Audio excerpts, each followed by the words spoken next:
बलरामपुर जी जानते हैं आप देश की सबसे बड़ी शुगर कंपनी में हैं और कल बाजार के दौरान ही 2:30 बजे के आसपास नतीजे आए थे। एक बार मैं जल्दी से नतीजे आपके सामने रख दूं। अच्छे नतीजे थे। आय में 25% की बढ़त देखने को मिली, 1230 करोड़ पर आंकड़ा पहुंचा।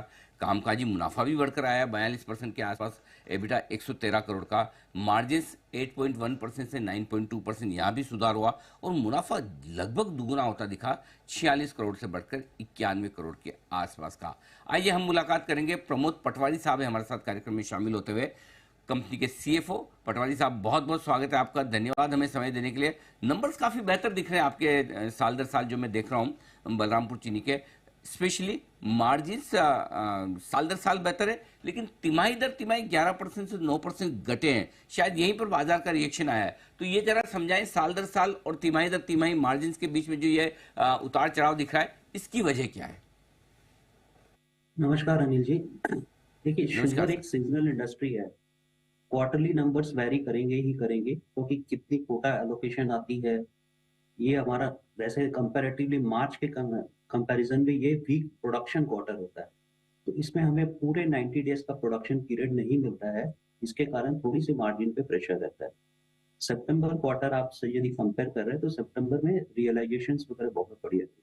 प्लस इस साल में यूपी गवर्नमेंट ने 20 रुपया प्रति क्विंटल शुगर केन का प्राइस बढ़ा दिया है।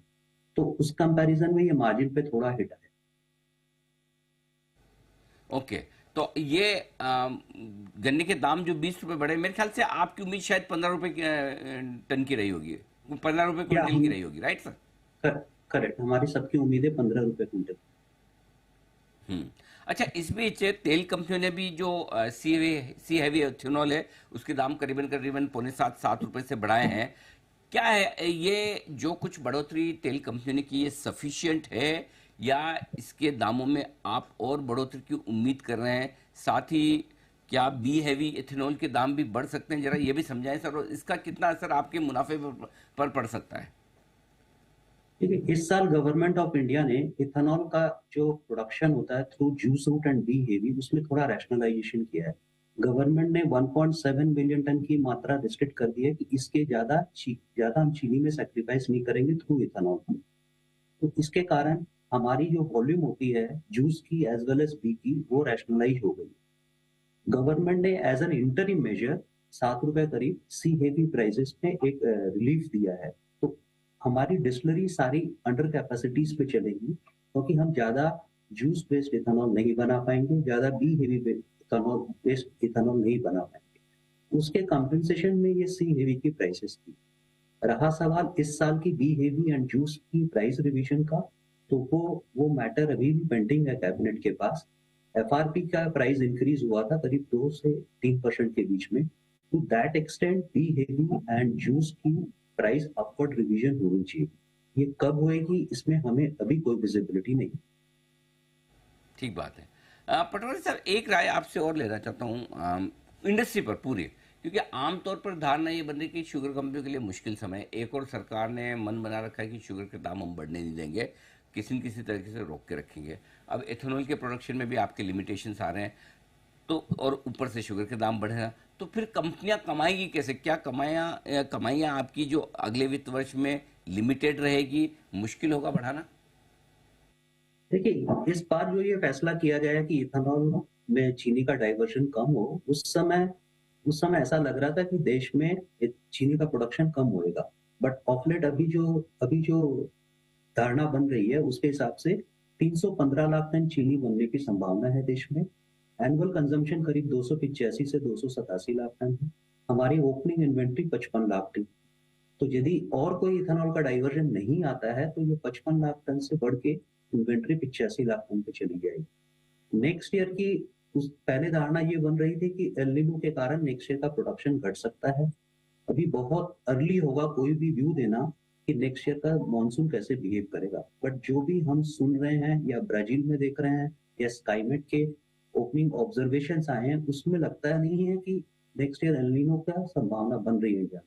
तो यदि प्रोडक्शन नहीं घटता है, तो ये जो इथेनॉल का प्रोग्राम है, ये हमारी व्यू में ये एकदम टेम्परेरी रेस्ट्रिक्शन लगाया है। गवर्नमेंट इसको रिविजिट कर लेगी, मे बी आफ्टर इलेक्शन करे। जी। पटवारी साहब, अगले साल के लिए शुगर के दाम और मांग दोनों को लेकर आउटलुक बताइए सर।